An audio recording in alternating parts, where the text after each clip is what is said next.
जो घर पे आप आरती पूजा करते हो भगवान की, जो आरती करते हो सुबह के टाइम में, या सभी आप लोगों से हाथ जोड़ के वंदना करता हूँ।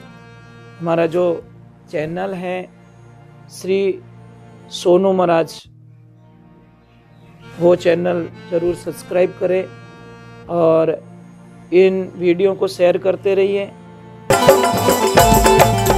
वासुदेवा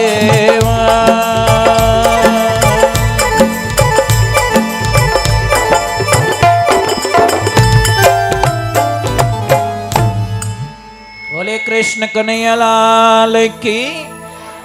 बोलो राधे, थोड़ा जोर से बोलो ना, राधे। जय श्री कृष्ण। कितना सुंदर पदों का वर्णन किया गया। भगवान का नाम लेने पर कितनी खुशी मिलती है। आप लोगों को एक बात का ध्यान रखना है, जो घर पे आप आरती पूजा करते हो भगवान की, जो आरती करते हो सुबह के टाइम में या शाम के टाइम में, कभी भी कैसेट बजा के ना करें। आप लोग तो डायरेक्ट कैसेट बजाते हो और आरती कर देते हो, वो नहीं, मान्य नहीं है। आप एडी कर जो, थारे रोटी खावाने एक बड़ी राग जो हाथ है, यार तू धाप बोई कर, थारे हाथ लगा दो मारो पेट भर जाइए। वारे कृष्णा वाह, 7 मिनट का टाइम हमारे पास में नहीं और भगवान को हम बुलाना चाहते। कैसे संभव हो सकता है? कैसे संभव हो सकता है? भगवान को पाने के लिए राजाओं ने राज छोड़ दिए। बहुत बड़े राजा थे, राजा भरतरी, उन्होंने भगवान की प्राप्ति के कितने भगवान की भक्ति को पाने के लिए सारा राजपाट छोड़ दिया। अपन तो नहीं छूटे अपनो मोबाइल। महाराज थाने कह दियो रहे कि काले सत्संग में आवनो है और मोबाइल कोई हाथे मती लाई जो, मां कसम अटे जगह खाली पड़ी रही कि महाराज थो तारे घरे जाए भजन बोलो, आपो मोबाइल बिना नहीं रहवी जे। कहाँ मन लगाते साहब, कहाँ मन लगाते हम लोग, कहाँ प्रीति है महाराज।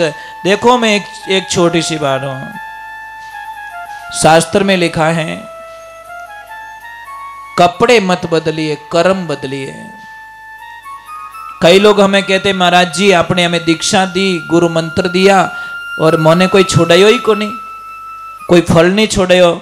हम फल नहीं छोड़ाते भाई, हम बुरी नेचर छोड़ाते, बुरी आदतें छोड़वाते कि भाई आप गलत बोलते हो तो वो छोड़ दो, गुस्सा आता तो वो छोड़ दो, किन्हीं थारी मारी करो तो वो छोड़ दो। एक बात ध्यान रखे, किसी को भी अगर गुस्सा बहुत ज्यादा आता हो, बहुत ज्यादा गुस्सा, धारीज को नहीं, मतलब एक नींबू के 17 बीज लीजिए, नींबू के, और ये पपीता आता है ना, पपीता, उसकी इतनी सी जड़, अपने देसी भाषा में अंड काकड़ी कहूं, उसकी इतनी सी जड़ लीजिए और काले कपड़े में बांध दीजिए उसको। और जिसको भी गुस्सा ज्यादा आता है ना, उसके तकिए के नीचे या उस रजाई के नीचे डाल दो। आप ट्राई कर सकते हो, थोड़े दिनों में आपकी भाषा बदल जाएगी, आपका स्वभाव बदल जाएगा, आपके विचार बदल जाएंगे, क्रोध आना कम हो जाएगा। महाराज जहां क्रोध करना चाहिए वहां नहीं करते हम लोग, जहां क्रोध नहीं करना ने वहां कर लेते। हम तो ये बोलते भाई घर में ये चीजें बिल्कुल अलाउ नहीं है। जिस घर में बड़े गरम और छोटे नरम, उस घर का कल्याण हो जाता है। पण अटे तो ऊंधो सिस्टम है। शास्त्र कहीं कहवे कि भाई माथो तो रेवणो ठंडो, पेट रेवणो नरम और पग रेना गरम। अब देख जो बात सिस्टम बताऊं थाने, सिर रहना है ठंडा, पेट रहना है नरम और पग रहना है गरम। पण सिस्टम ऊंधो है महाराज। माथो एकदम गरम, पेट एकदम कड़का कड़क और पग एकदम ठंडा। पूरे सिस्टम को ही हमने चेंज कर दिया, पूरी कंपनी और मैन्युफैक्चरिंग ऊंधो फेर दियो महाराज। जब भगवान क्या कहते हैं, जिसका दिमाग ठंडा है पेट नरम है और पग गर्म है तो शायद 90% उसको बीमारी नहीं आएगी। पर क्या करे महाराज, हम लोग मानने वाले नहीं है। अभी हम लोग कहते हैं परिवार में संस्कार बहुत जरूरी है, और बिना संस्कारों का परिवार कोई काम का नहीं होता। कोई मतलब नहीं उस परिवार का। मम्मी कटी जावेन, पापा कटी जावेन, काको कटी जावेन, वो फूफो कटी जावेन, भुआ तो मोनीज को नहीं डोडा मुंडारी, कई मतलब महाराज। सारे सारे मैच लड़ रहे हो आप, कब मैच खत्म होगा, कब शांति होगी? और आपको पता है बिना संस्कार नहीं होने के कारण अभी हमारे 25 दिन पहले एक पाली में घटना हुई थी, उसने सबको हिला के रख दिया साहब। कितनी हो रही राखी विन छोरी ने, कितनी काल जो काटन दे देता माँ बाप। थारे कई चीजें बेटा, तेरे को जो चाहिए हमें बोलिए। पढ़ाई लिखाई उसको अच्छा किया, हर मोड़ पे उसकी हेल्प की, और जैसे ही 18 सालन कोई 2-3 दिन और रही बाकी ने हाथे ब्याह कर लियो। पापा मम्मी घना ही समझाए कि बेटा थारे पगे पड़ो, मत कर, हमारी बेइज्जती हो जाएगी। वो बोली तुम्हारी बेइज्जती से मुझे क्या लेन देना, मेरी लाइफ है, मैं डिसीजन ले सकती हूं, 18 अबव हो चुकी हूं, मुझे कोई लेन देना नहीं आपकी लाइफ से। ए बेटा हमारी गुडविल खराब हो जाएगी। बोले नहीं मुझे कोई। और लास्ट में क्या बोलती है, मैं आप लोगों को नहीं जानती, कौन हो आप लोग, कहां से आए हो? और सबको लिख के दे गया कि इन लोगों से मेरी जान को खतरा है, ये लोग कभी भी मुझे मार सकते हैं। साहब पापा मम्मी सहन नहीं कर पाए, यहां तीर लग गया कि जिन टाबर रे वास्ते जब ये लड़की नहीं आई थी तो वो बोलते 12 वर्ष तक हम लोगों ने भगवान की तपस्या की थी, तब जाके इसका जन्म हुआ था। और आज ये बोलती मैं जानती नहीं हूं आपको। ऐसा उनको गलत लग गया, सहन नहीं कर पाए, दोनों गए और ट्रेन के नीचे कट के मर गए। ये 20-25 दिन पहले की बात है, पाली की घटना थी हमारे। हे बच्चियों, मैं तो आपने एक ही प्रार्थना करूं, मां बाप रे साथे कोई धोखो मत करजो, थने भगवान कदी क्षमा नहीं करेला। आप ट्राई करके देख लो आप। और आप क्या सोचते हो आपसे कोई प्रेम करता है? ये गलत फहमी है। नहीं नहीं नहीं, बस आपकी मजबूरी का फायदा उठाया जा रहा है। और इस दुनिया में सबसे ज्यादा जो प्रेम करते हैं ना वो पेरेंट्स करते हैं औलाद को, और माता पिता जितना प्रेम इस दुनिया में कोई कर नहीं सकता। और उनके प्रेम को देखना ना, आपको उनके प्रेम को देखना ना, आप कॉलेज से 1 घंटा लेट आके देखना, उनकी हालत खराब हो जाएगी। स्विच ऑफ कर देना मोबाइल को और 1 घंटा लेट आके देखना, उनकी रोटी छूट जाएगी, हालत खराब हो जाएगी उनकी। जगह जगह कॉल कर देंगे, जगह जगह ट्राई करने लग जाएंगे, अरे हमारी बेटी रे मोबाइल नहीं लागे, हमारे बच्चा रे मोबाइल नहीं लागे, वो नहीं लागे। कितु प्रेम, कैसे उस पेरेंट्स को हम धोखा दे सकते, कैसे? अरे भाई वे नहीं वेता दुनिया में तो अपकटू आवता, मने तो वही चीज समझाओ। इसलिए पेरेंट्स इज गॉड, माता पिता हमारे भगवान होते हैं। और माता पिता को मत सताओ भाई, कुछ भी हासिल होने वाला नहीं है, इस सारी दुनिया स्वार्थ की है। आप ट्राई कर दो ना किससे प्रेम करके, थोड़ा दिन पचे कहीं जीव भरियो, पचे कहीं थारे जड़ी घणी देखी मैं इन, मतलब मारी कहीं लिस्ट थी 15वीं थी कि 16वीं थी कि 18वीं थी। मत करो अपने, अरे नाम कमाना है ना आपको, पेरेंट्स को बोलो कि पापा मम्मी मैं कुछ ऐसा करके दिखाऊंगी जो समाज के अंदर तुम्हारा नाम रोशन कर दूंगी, ऐसा काम करके दिखाऊंगी, मैं अच्छा पद पाऊंगी। परंतु क्या करे, किसको समझाए महाराज? ट्राई कर करके थक जाते हैं। और बड़ी कृपा मोबाइल देवता की, ये ना खाने देता ना सच बोलने देता, और पेरेंट्स को तकलीफ देने वाला संसार में आज दिन तक सुखी नहीं रह पाया। 4 दिन सुख रहेगा वो कितना। और जितने भी ये कोर्ट मैरिज किए ना, उनने हालचाल पूछ लीजिए थे, माइली रह तो रोवे, कोई धनी को नहीं। इन टाइम माँ बाप छूट गया, परिवार छूट गया, काका नाना मामा कोई साथ में आने वाले नहीं है। और अच्छी लड़की मर जाएगी, प्राण त्याग देगी, पण आपरा खानदान माते कदी दाग नहीं लगने दे महाराज। ये अच्छी लड़की की पहचान है। नेत्र तो थोड़े बदलो ही समझ लो, समझ में आ रही नहीं? वो अगर कुछ गलतियां कर रही है, थोड़ा कहना सहन नहीं रेवे तो कुछ बदला है साहब। तो इसीलिए हम बोल रहे हैं अच्छे कपड़े पहनने से क्या मिलेगा हम लोगों को? घर में तो सिस्टम ही बराबर नहीं है। बढ़िया कपड़ा पहनो, 12 मुंडो बता दो, सेल्फी ले लो, सेल्फी ले, भोंको मुंडो राख रखे। क्या सेल्फी? वो सेल्फी मन रे उपरांत लियोड़ी है, ओरिजिनल सेल्फी नहीं है। अंदर से नहीं हंस रहे हो। माडाणी अपने मारवाड़ी में कहवत है ना, थप्पड़ ठोकन मुंडो रातो राखनो। नहीं हंसो तो दुनिया कहीं कही। यही हमें भागवत जी समझाते हैं। यही प्रश्न उठता है कि हम ये यज्ञ क्यों करवाते हैं, क्यों कथाएं करवाते हैं, क्यों इस यज्ञ में आते हैं? तो महाराज अनुष्ठान हुआ है, भक्ति मैया आई, कीर्तन हुआ है, अर्जुन जी आए हैं, महादेव आए हैं, सब झूमने लगे।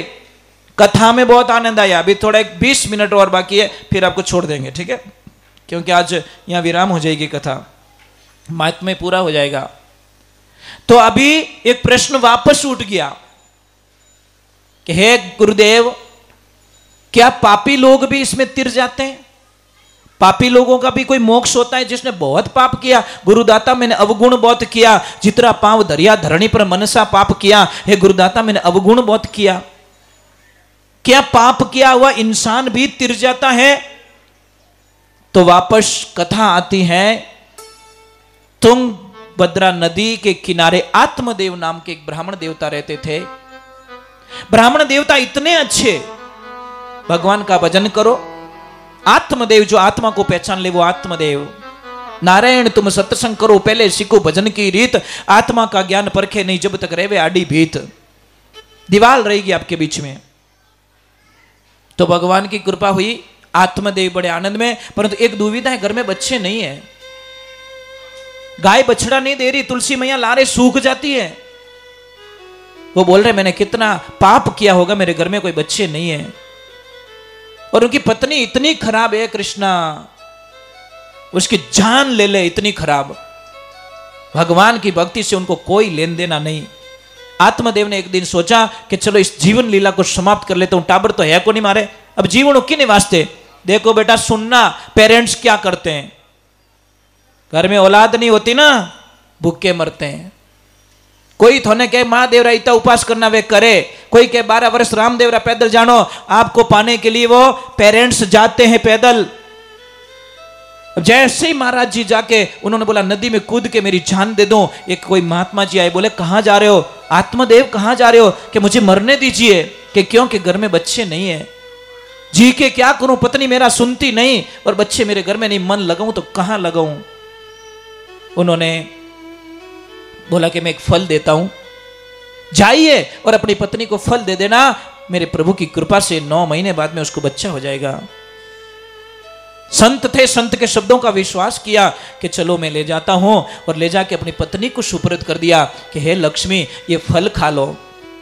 मैंने बोला ना कुबुद्धि कुबुद्धि होती है। बंडूड़ो वे के बंडूड़ो, बंडूड़ा समझो, हुईड़ा हुईड़ा कहीं के भी नहीं, गडूरियो कहीं के जो भी कहो जको गडूरा, इन गडूरा ने कितो ही बढ़िया हिनोन करो, गंगा नदी कादो देख तो इन बटो मेकअप करी, कीचड़ सरकार जिंदाबाद, उसको कोई लेन देना। घणो गंगा में स्नान करियो पण कादा में वो बेटो एकदम बढ़िया चकाचक हो गया, या जाने देसी घी में चूरमू करियो भेजू। क्या करे, उसको तो वो कीचड़ अच्छा लगता है, अच्छी बातें अच्छी, गंगा स्नान अच्छा नहीं लगता। अब महाराज उसको ले जाकर वो फल दिया, वो बोली इससे क्या होगा कि तू खाएगी, तू गर्भवती होगी और तेरे बच्चा होगा और हमारी मनोकामना पूर्ण होगी, और मैं अनुष्ठान के लिए जा रहा हूं। वो बोले मैं खाऊंगी, फिर मेरे को बच्चा होगा, फिर मेरा पेट भी बड़ा होगा। नहीं नहीं, आई नॉट एक्सेप्ट, नहीं आई नॉट एग्री, मैं ये नहीं कर सकती। कौन लपड़ो करे? 9 महीना विने गर्भ में राखो, पछे जन्म दो, पछे दूध पावणो ने मोटा करना विने धोवणो ने ओ करनो, कौन लपड़ा करे? नहीं नहीं नहीं नहीं। उसने एक आइडिया लगाया, उसने वो फल दे दिया गाय माता को, गाय माता खा ले। अब उसकी बहन जो थी कि बहन मारे 9 टाबर रियोड़ा 10 लोग पेट में, एक काम कर वैसे जीजा जी तो गयोड़ा बारे। अब उन्होंने कहीं ठा पड़े, वो मारे टाबर रहे नहीं, जब तू कह दीजिए वो मारो इस टाबर है, मैं अटे रहूं थारे घरे काम करूं, दूध में पिला दूं, मोटो में कर दूं, बाकी ओ काम ठीक है, पैसे मेरे खाने वाला है नहीं, पैसे बहुत है मेरे पास, धन बहुत है। वो फल दे दिए गाय माता को। और धुंधली नाम था, धुंधली ने उस बहन को घर पे रखा और 12 महीने बाद में जब बच्चा हुआ तो महाराज ढिंडोरा पिटवा दिया, धुंधली को बच्चा हुआ, धुंधली को बच्चा हुआ। आत्मदेव जी को खबर लगी कि घर में बच्चा हुआ है, आए, बड़ी खुशियां मनाई, बहुत आनंद हुआ। अब इधर गाय माता ने भी के बछड़े को जन्म दिया, पर था इंसान का बच्चा, पर उसके कान थे ने वो गाय माता जैसे कान थे। अब दोनों का नामकरण करने की स्थिति आई। वो धुंधली बोली नहीं नहीं नहीं, मारा बेटा रो नाम तो मैं ही रखू। अरे मत रख, मैं रखता हूं। नहीं ठंडा नहीं पड़े, मारा बेटा रो नाम मैं ही राखू। कहीं राखी कि मैं इसका नाम रखूंगी धुंधकरण, धुंधली का धुंधकरण। तो आत्मदेव ने गौ माता के बछड़े को गौकरण रख दिया। अब दोनों बच्चे, अब धुंधला तो धुंधला था, वो तो इतना ओढ़ बोलावे राम, परेशान कर देवे, धारीज को नहीं। थोड़े कोई कोई टाबर अणुता वे धाप जाता रहो, मन लाइन के महाराज मैं तो धाप गई नो, पहला नहीं रह जाने के महाराज टाबर ही को नहीं, पछ के मैं तो धाप गई। अब दोनों तरफ हमारी कोई प्रॉब्लम है, नहीं रहे तो ही प्रॉब्लम, होवे तो के धाप गई। कारण संस्कारों बिना बच्चा अच्छा नहीं होता। अब भगवान की कृपा हुई, धुंधकरण को मतलब अपना काम कर रहा है, स्कूल में ओढ़ बोलावनो, लड़ाइयां करनी, वे जिन बातें आवनी, गालियां बोलनी, झगड़ो करनो। और गौकर्ण जी महाराज बढ़िया पिताजी के शरणों में बढ़िया आनंद ले रहे, माता पिता का परम भक्त। ऐसी गलत राह पे चला गया तो पिताजी ने बोला कि बेटा गौकर्ण इसके साथ में रहेगा तो तेरे पे छाया पड़ जाएगी, तू तपस्या के लिए चला जा। गौकर्ण जी महाराज तपस्या के लिए चले जाते हैं और धुंधकर्ण महाराज इतना बिगड़ गया, पिताजी भी वहां से चले गए, मैं थारू धाप गो, मैं नहीं रह सकता तेरे पास में। अब लास्ट में मां डांटती थी तो एक दिन उसने क्या पता है, अपनी मां को भी मार दिया, क्योंकि वो किसी वेश्याओं के चक्कर में पड़ गया था। मां से धन मांगा, मां ने दिया नहीं तो अपनी मां को मार दिया। और आपने एक घटना सुनी, एमपी की जो टीचर थी, टीचर के बेटे को खाली टीचर ने इतना ही बोला कि बेटा बार बार मोबाइल मत देख, बार बार मोबाइल मत देख, अच्छी बात नहीं, तेरी लाइफ खराब हो जाएगी। बेटे को इतना गुस्सा है, रिवॉल्वर लेके मां को ठोक डाली, खत्म कर दी एक औलाद। एक किस बेटो डायरेक्टली मां को उड़ा दे, बीच में तू बोलने वाली कौन है, मैं मेरे फ्रेंड्स के साथ में खेलता हूं। लो क्या संस्कार महाराज। अब डायरेक्टली भगवान की कृपा हुई, गौकर्ण जी महाराज चले गए, मां को उसने मार दिया। अब वेश्याओं ने उसका सारा धन हड़प लिया। आखिर में एक दिन उसने वेश्याओं के जाल में आकर राजा के यहाँ पे चोरी कर दी। तो वेश्याओं ने सोचा कि पकड़ा जाएगा तो हमारी भी मौत निश्चित है, राजा मार डालेगा हमको। तो वेश्याओं ने सलाह की क्या किया जाए, किसको मार दिया जाए, कैसे मारे। सो रहा है, देखना उसका दृश्य सुनोगे, विपरीत जाने वाले की दशा क्या होती। चारों हाथ पैर बांध दिए और तकिया लगाया, मरा नहीं तो चूल्हे में से गरम गरम कोयले निकाले और उसके मुंह में उड़ेल दिया और वो मर गया, तड़प तड़प के मरा। तो मोक्ष तो हुआ नहीं, वो तो वहीं प्रेत बन गया। अब प्रेत बन के उसी घर में रह रहा। वर्षों बाद में गौकर्ण जी महाराज पधारते हैं, वहां बैठते हैं तो इधर घड़ी किधर से आवाज आ रही है, घड़ी किधर से आवाज आ रही है, घड़ी किधर से आवाज आ रही है। तो गौकर्ण जी महाराज बोले कौन है भाई तू, कौन, क्यों कर रहा है तू, कौन है। कि भैया मैं तुम्हारा भाई हूं, मेरी दशा ये होगी, वेश्याओं ने मुझे मार डाला पर मेरा मोक्ष नहीं हुआ, मैं तड़प रहा हूं, कोई अनुष्ठान करो मेरी मोक्ष के लिए। फिर गौकर्ण जी कथा करते हैं, कथा करके उसका मोक्ष करते हैं और उसको सदगति प्राप्त करते हैं। देखो एक ध्यान रखना, कथा में विमान भी आता है, भगवान भी आते हैं, पर दिखने वाले को दिखता है, नहीं दिखने वाले को कभी नहीं दिखता, क्योंकि वो लेंस होना चाहिए भाई। दूर की चीज देखने के लिए